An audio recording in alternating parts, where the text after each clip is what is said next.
Boa noite a todos. Muito obrigado pela presença. Obrigado à diretoria da casa por mais essa oportunidade de nós avançarmos um pouquinho mais no estudo da compreensão dos Espíritos. Hoje, na sequência, nós vamos ver 3 questões.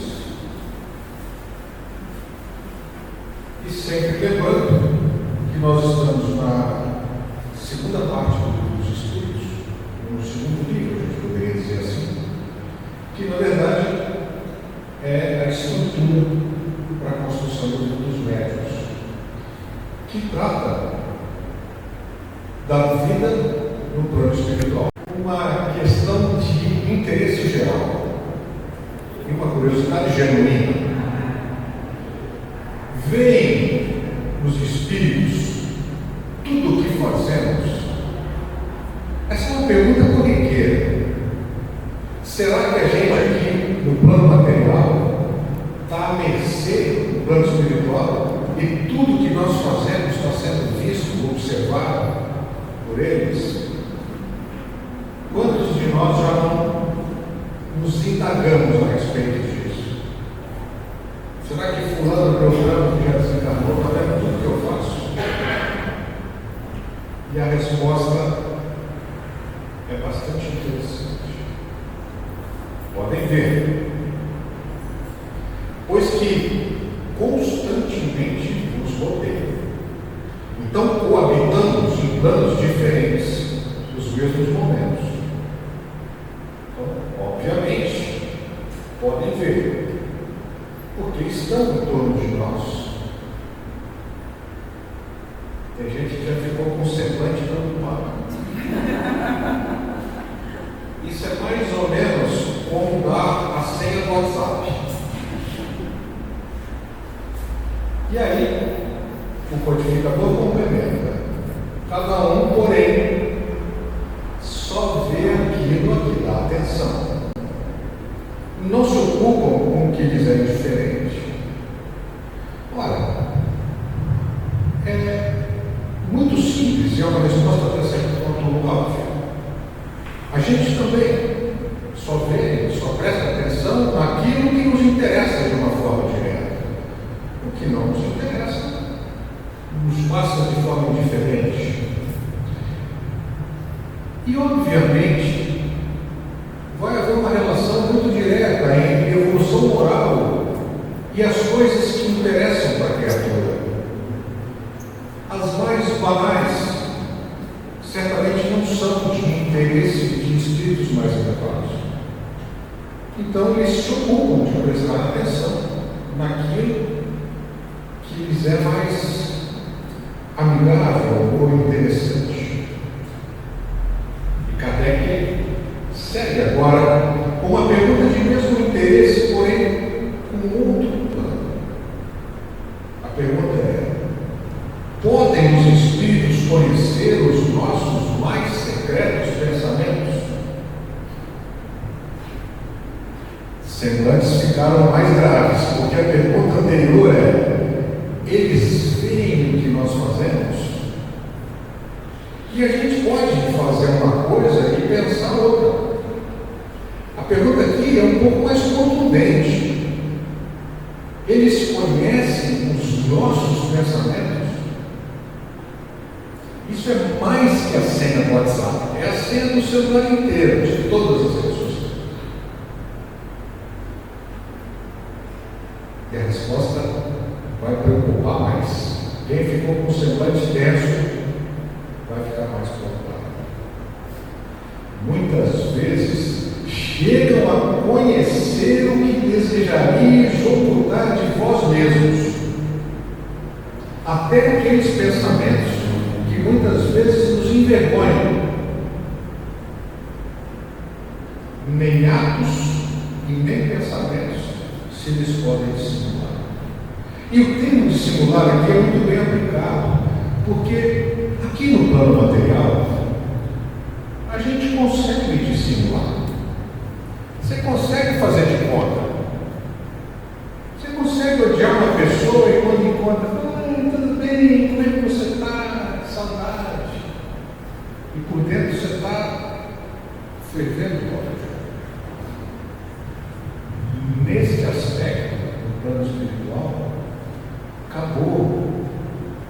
teu pensamento está livre, o teu sentimento está livre, as tuas emoções, as tuas sensações, os teus desejos estão livres.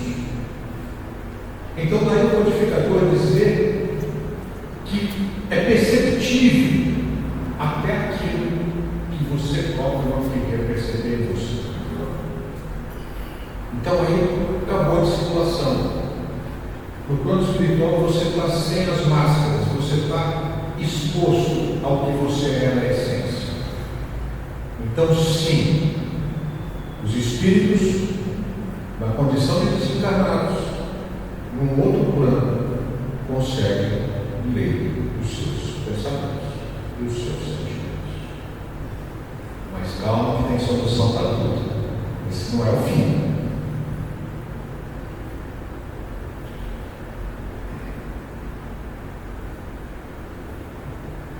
Kardec segue na mesma questão uma outra pergunta. Assim, mais fácil não seria ocultar de uma pessoa viva qualquer coisa do que esconder dessa mesma pessoa depois de morta? Ora, se no plano material a gente consegue dissimular, disfarçar os nossos sentimentos, a pergunta é: então é mais fácil a gente esconder aquilo que nós somos de verdade do que daquele que já desencarnou? E, claro, certamente, quando os julgais muito ocultos, muito escondidos, é comum teres ao vosso lado uma multidão de espíritos que vos observam. Tem muito mais gente no plano espiritual do que reencarnado. Então a população de desencarnados é muito maior do que essa que a gente vê de reencarnados. Daí ele tratar de uma multidão. Então nós estamos em todo o tempo expostos àqueles que prestam atenção em nós e que se interessam por nós com relação aos nossos sentimentos, aos nossos pensamentos, às nossas reações, às nossas emoções. Então, sim. E a última pergunta, muito pertinente, depois das respostas que o nosso codificador recebeu: o que pensam de nós os espíritos que nos cercam e observam? A gente podia parar aqui. E aqui cabe uma pergunta assim, de bastante interesse. Se os espíritos são capazes de observar o que nós fazemos, se eles são capazes de perceber quem somos de fato, aquilo que pensamos, a forma como sentimos, o que eles pensam de nós? Dá para cada um de nós levantar essa pergunta e fazer uma autocrítica a respeito de condutas. E a resposta, claro, depende. O que eles pensam de nós? Depende. Os levianos riem das pequenas partidas que vos pregam e zombam as vossas consciências. Os levianos são aqueles que estão mais preocupados com os fatos do que com os atos. Não têm interesse genuíno. Então tudo passa pela gozação, pela brincadeira, pela falta de seriedade das atitudes. Os espíritos sérios se condoem nos vossos reveses e procuram ajudá-los. Então, lá na primeira questão, na segunda questão desse capítulo, quando ele pergunta se nos observam, se somos vistos, sim, somos observados e vistos. E a reação do plano espiritual está diretamente relacionada com o nível de evolução moral daquele que nos observa. A mesma coisa que para um pode ser engraçado, para o outro pode ter um peso muito grande com relação à conduta daquela criatura naquele determinado momento. Então daí a resposta depende. E a complementação de que os levianos agem e entendem de uma forma e os sérios de uma outra forma. Essas três questões compõem esse capítulo. As respostas, quando analisadas com mais calma, são bastante profundas e revelam as relações que existem entre a forma como nós reagimos à nossa existência e a forma forma como somos vistos no plano espiritual.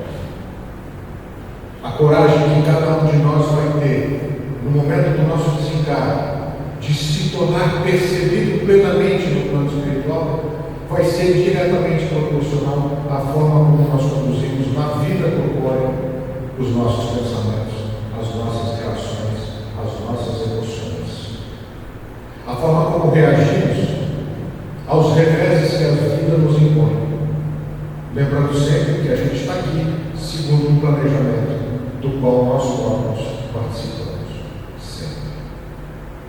Mas Kardec traz na Revista Espírita, e como diálogo, o Livro dos Espíritos se interliga com toda a obra kardeciana. Então, no artigo de julho de 1861, Kardec relata um fato prático a respeito dessas três questões que compõem esse capítulo. Eu trouxe aqui para a gente analisar juntos esse fato. O título é Conversas Familiares do Além Túmulo. Os amigos não nos esquecem do túmulo. E o próprio Kardec, ele recebeu esse relato. Então ele faz uma observação no começo do artigo que diz assim, e é importante, um dos nossos assinantes da Revista Espírita nos envia a conversa seguinte, foi enviado para ele, que teve com um de seus amigos, cuja perda lhe fora muito sentido, através de um médium estranho, já que ele mesmo não é médium. Então, alguém que não é médium teve essa comunicação através de um médium que não conhecia. Tampouco conhecia a entidade, a criatura que deu essa comunicação.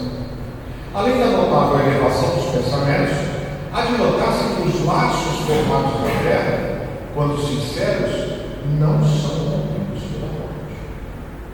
Então, note que ele afirma que os laços que nós construímos aqui de afinidade não são de forma alguma dissolvidos ou rompidos com o desencarne de qualquer um de nós, mas que persistem por toda a eternidade. E o artigo trata de duas conversas. A primeira conversa, em 28 de dezembro de 1860. Uma evocação, uma sessão mediúnica, onde o médium evoca este amigo, por alguma razão não está claro, pode ter percebido a sua presença, e faz uma súplica ao Espírito Júlio Espelho, que me foi tão caro para vir comunicar-se comigo. O amigo, convocando, ou evocando o desencarnado. E recebe a seguinte comunicação. Caro amigo, acudo ao teu apelo com tanta maior solicitude quanto não esperava poder comunicar-me contigo, se não entendo, ainda adequado pela vontade de Deus.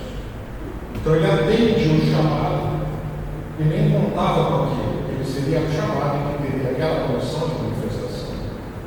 Quanto me é agradável ver esse tempo abreviado por tua vontade e poder dizer-te o quanto a provação que sofri na terra serviu ao meu progresso.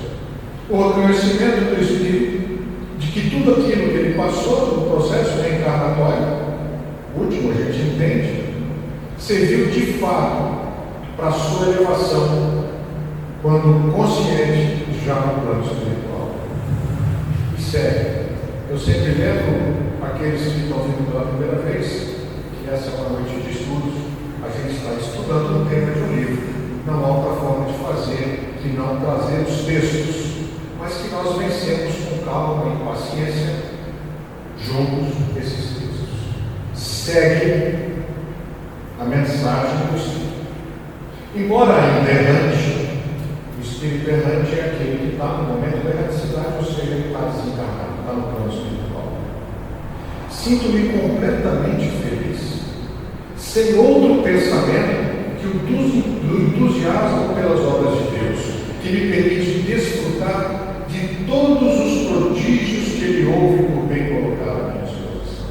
Então ele manifesta aqui uma alegria, uma felicidade transparentes no texto, pela condição em que ele se encontra agora no plano espiritual. Entendendo mesmo porque passara ou houvera passado pelas coisas que passou durante a reencarnação. Deixando-me esperar uma reencarnação num mundo superior, onde seguirei a gradação afortunada que me levará à suprema felicidade. Entendendo que a reencarnação permitiu a ele construir uma condição de elevação no momento em que ele se encontra agora no plano espiritual. Às vezes a gente tem a impressão, especialmente nas conversas menos ilustradas da doutrina, que a gente só aprende quando está aqui. Não é bem assim, porque o tempo que a gente passa aqui, comparado à nossa vida, que é eterna, é muito pequeno. No plano espiritual, nós evoluímos muito. E aquilo que nós construímos e aprendemos e nos voltamos para a nossa reencarnação favorece muito a nossa evolução quando na erraticidade. Possas tu, caro amigo, ouvindo-me, ver que minhas palavras são presságio que te espera. Vou te contar aqui o que te espera. No último dia, virei tomar-te a mão para te mostrar a via que já percorro desde algum tempo com tanta alegria. A promessa, então, que no teu último dia de existência, ele estará lá para receber no plano espiritual. Virei tomar-te a mão para te mostrar a via que já percorro desde algum tempo. Encontrar-me-ás como guia, como na vida terrestre me encontraste com a minha fiel. Então note que o laço de amizade estabelecido, o amigo se encarnar afirmando: vou te esperar aqui. Eu sei que muitos de nós não gostariam de receber uma notícia dessa. Às vezes assusta um pouco, porque a gente esquece que todo mundo vai desencarnar. Mas vai, não tem segredo. E que bom seria encontrarmos com os nossos amigos ou com quem nós estabelecemos laços verdadeiros de amizade na nossa reencarnação, que não necessariamente tem a ver com os laços de família. Muitas vezes desenvolvemos laços de afinidade com pessoas que não têm nada a ver com os nossos familiares. Muito bom. A segunda pergunta, então, posso contar com o teu concurso, caro amigo, para alcançar o objetivo feliz que me deixa escrever? Posso contar com você, então, para você me ensinar essas coisas ou a felicidade que você encontrou aí? Fica tranquilo. Eu, reencarnado, tenho pavor dessa afirmação. Aqui no nosso plano, quando alguém fala, fica tranquilo, não fique. Não fique, porque não vai acontecer nada, não está sendo prometido. Mas nesse aspecto eu acho que dá para confiar. Não é assim? Tá? Sua geladeira aqui, com 45 graus. Você com visita em casa, liga para o técnico da geladeira e fala: não, fica tranquilo, eu vou. Você fica? Lá não deve ser assim. Mas fica tranquilo. Farei o possível para que avances neste caminho onde ambos nos encontraremos com tanta emoção e prazer. Como outrora, virei dar-te todas as provas de bondade de coração a que sempre foste tão sensível. Então, notem que o laço não se desfez e que o amigo no plano espiritual acompanha a vida daquele que ainda está aqui reencarnado. Exatamente como o codificador responde nas questões que Kardec colocou nesse pequeno capítulo que nós vimos juntos. Terceira indagação. Por tua linguagem, devo concluir que és muito mais feliz do que em tua última existência? Foca. Você está mais feliz aí do que foi aqui? Sem contradizer. Meu amigo, muito feliz e jamais eu poderia repetir bastante. Que diferença! Que diferença! Olha que ânimo que dá para a gente se encarar. Não mais aborrecimentos, não mais tristeza, não mais sofrimentos corporais e morais. E com isso, a visão de tudo o que nos foi dado. Nessa condição, dá para ficar tranquilo quando o Senhor fica tranquilo. Aí sim. Muitas vezes eu estava contigo ao teu lado. Quantas vezes te segui em tua carreira? Eu te via quando não me supunhas tão perto de ti, já que me julgavas perdido para sempre. O Espírito ali acompanhando, vendo, sentindo, percebendo, não só as ações, mas como as sensações. No momento em que o amigo reencarnado já considerava perdido. Meu caro amigo, a vida é preciosa para o Espírito. O Espírito com E maiúsculo, sempre que ele aparece com E maiúsculo, está se referindo a um indivíduo. Tanto mais preciosa quanto suave, e como na terra, pode fazê-la a servir ao seu adiantamento terrestre. Então aqui ele reafirma que no plano espiritual a gente também progride numa condição de felicidade muito maior. E segue o texto. Fica bem persuadido de que tudo se harmoniza nos decretos divinos para tornar as criaturas de Deus mais felizes. E que basta, de sua parte, ter um coração para amar e curvar a cabeça para ser humilde. Então se eleva mais alto do que poderia esperar. Olha o ensinamento do Cristo aqui, patente e claro. Quem vive na condição do amor e da humildade, a humildade pressupõe o quê? Respeito ao outro, amor ao outro, orgulho acabado, vaidade controlada. O que ele está dizendo?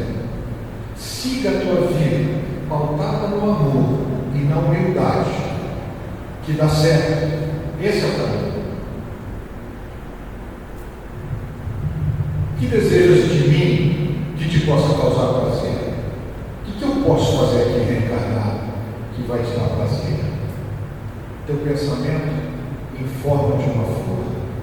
E ele explica, olha que bonito, tendo se estabelecido uma discussão sobre o sentido dessa resposta, o que quis dizer o Espírito, o teu pensamento em forma de uma flor? O Espírito acrescentou, deve ter dado uma discussão na mesa, eu não entendi a resposta. Ele vai e explica. Quando digo teu pensamento em forma de uma flor, digo que colhendo flores deves pensar algumas vezes em mim. Num momento de êxtase, de felicidade, de sublimação da vida. Has de compreender que quero, tanto quanto possível, fazer-me notar por um dos teus sentidos, tocando-te agradavelmente. Aqui ele entendendo que o amigo reencarnado só tem as percepções sensoriais e que ele gostaria que o amigo sentisse dele o toque, que ele certamente está dando um toque de sentimento, mas isso extrapola os sentidos. Adeus, caro amigo, aproveitarei com prazer a próxima ocasião que tiver de te evocar. Esperarei com impaciência até mais ver, caro. E assim acaba o primeiro diálogo. Alguns dias depois, no dia 30, novamente, numa sessão, a segunda conversa, dia 31. Novo pedido ao meu amigo para vir dar uma comunicação no interesse de minha instrução. Note que aqui a reunião ou a comunicação está um pouco além de curiosidade. O Espírito vem para instruir, para falar da vida no plano material, para falar da importância da nossa conduta moral durante a reencarnação, porque isso vai fazer diferença na forma como nós vamos conduzir as nossas vidas e o nosso aprendizado no plano espiritual. Eis-me de novo, caro amigo, não peço mais do que vir dizer-te ainda uma vez o quanto me foste caro. Quero dar-te uma prova disso, da amizade, elevando-me às mais altas considerações. Sim, meu amigo, a matéria nada é. Trata duramente, nada temas, o Espírito é tudo. Presta atenção que a vida material é efêmera. O Espírito não, a matéria nada é. Vamos cultivar a vida espiritual. Eu sempre conclamo aqui nos nossos cursos, dos nossos alunos, que nós pensemos como espíritos imortais. Tem uma ex-aluna ali que, quando eu falei isso, ela já falou a frase antes de mim. Quando você pensa como espírito imortal, a tua reação diante das coisas que a vida te traz muda completamente. Porque as coisas daqui vão passar. E a gente não. Só ele se perpetua, o espírito que jamais deve cessar de viver, nem de percorrer os caminhos que Deus lhe traça. Por vezes se detém em bordas escarpadas para renovar o fôlego. Olha que analogia linda, que metáfora bonita, a forma como ele fala. Mas quando volta os olhos para o Criador, retoma a coragem e rapidamente supera as dificuldades que encontra. Quando você pensa como espírito imortal, as dificuldades da matéria têm outra dimensão. Elas passam a ser menores. Eleva-se e admira a bondade do seu Senhor, que lhe distribui providencialmente as energias de que tem necessidade. Então avança. Deus provê o que você precisa para vencer as suas dificuldades. Uma frase mais corriqueira: Deus dá o frio conforme o cobertor. Nada, nenhum fardo é maior do que aquele que a gente pode carregar. Então, aceita isso e avança, toca para frente. O empírio, lá na mitologia ptolomaica, é o último céu. Eles falam que tinha 7 céus, então esse é o último. Se apresenta aos seus olhos, ao seu coração. Ele marcha e logo se torna digno do destino celeste que viveu. Não tem erro. Não tem erro. Caro amigo, nada mais temas. Sinto em minha coragem redobrada, as forças decuplicadas desde que deixei a terra. Desde que eu entendi que a vida no plano espiritual é a vida verdadeira. Que aqueles valores de amor e de humildade são o caminho para a ascensão moral, para a ascensão espiritual. Não temas. Um amigo falando com o outro. Não mais duvido da felicidade predita, que comparada a que desfruto, será tão superior quanto a mais brilhante das pedras preciosas. Sou feliz aqui, mas tem muito mais felicidade para alcançar. Ele não duvida mais disso. E é o mais simples anel. As pedras preciosas é o mais simples anel. Assim, vê-se quanto há de grandeza nas vontades celestes e que será muito difícil para os seres humanos apreciar e pesar os seus resultados. A gente aqui não consegue enxergar. O próprio Kardec, uma das obras, faz uma analogia. Quando o interlocutor pergunta ao codificador a respeito de Deus, da vida celestial, e ele fala: isso é como você querer explicar para um sírio que vive nas profundezas do oceano o que é a luz do sol. A gente não consegue alcançar, mas a gente tem que acreditar. Vossa linguagem dificilmente nos serve quando queremos exprimir o que vos deve parecer incompreensível. Além de tudo, ainda tem a linguagem, a dificuldade de vocábulos, de palavras que possam exprimir essa sensação que ele está sentindo no plano espiritual. Lá nos primeiros capítulos do Livro dos Espíritos, os codificadores já tratam disso.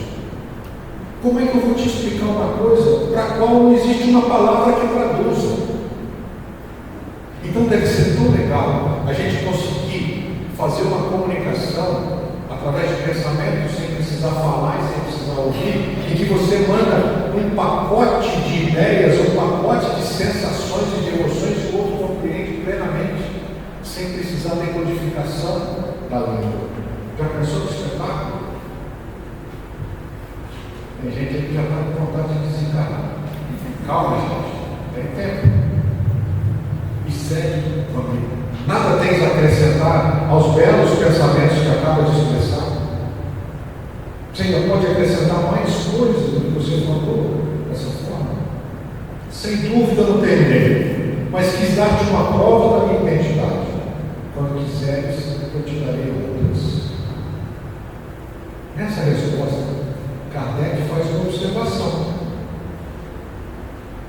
Estas provas de identidade são aqui todas morais e não resultam de nenhum sinal material, porque se fosse um sinal material, a gente podia estar lidando com um espírito falso, mistificador. Mas as características morais do amigo desencarnado dão a certeza de que está falando com ele. nem de nenhuma dessas questões pueris que muitas vezes algumas pessoas fazem com esse propósito. As provas morais são as melhores e mais seguras, uma vez que os sinais materiais sempre podem ser limitados pelo Espírito. Então, muito pertinente a palavra da terra. A gente aqui faz isso. Às vezes você recebe um recado e quando tem uma dosinha de maldade, que é comum, né? Uma dose de maldade, né? No recado. Às vezes você ouve falar, isso não tem cara dessa pessoa. Exatamente isso.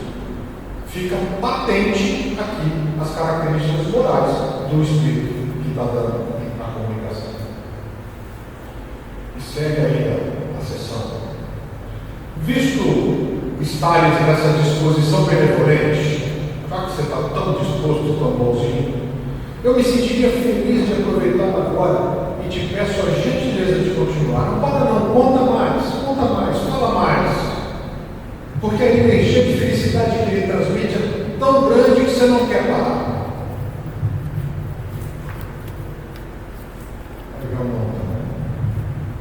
Eu te direi. Olha a resposta. Abre o livro de teus destinos. O Evangelho, meu amigo, faz-te a compreender muitas coisas que eu não saberia expressar. Pá. Você quer mais? Então faz assim. Abre o Evangelho. Tem mais lá do que eu sou capaz de te falar. Vamos seguir a resposta. Deixa a letra. Toma o espírito desse livro sagrado. Lê o Evangelho, mas lê a essência espiritual que tem nele. Não é a frase, não são as traduções, é a ideia. A ideia. Toma o espírito desse livro sagrado e nele encontrarás todas as consolações necessárias ao teu coração. Não te inquietes com os termos obscuros. Busca o pensamento e teu coração o interpretará como deve interpretar. O que ele quer dizer? Busca a essência do ensinamento e sente isso no coração. Não é conselho. Agora, estou bem mais informado, te confesso, o erro em que nós, espíritos, incorríamos ao considerá-lo tão friamente quanto vimos. Quanta bobagem de interpretação errada ele cometera enquanto reencarnado. Percebe a mensagem? Fala mais para mim. Está tão bom que você está contando, fala mais. Não precisa eu falar. Abre o Evangelho. Lê a essência, sente com o coração. E tudo que eu estou te falando está lá. Felizmente, hoje reconheço que, impulsionado pelo meu bom coração, teria podido, entendendo melhor os ensinamentos preciosos que o Divino Mestre nos deixou, neles ao ler o socorro que me faltava. Se eu tivesse feito isso, que ele está sugerindo ao amigo, quando reencarnado, ele tinha avançado no tempo, mas ele só entendeu lá. Aliás, nos fala isso André Luiz, né, de uma maneira bem clara.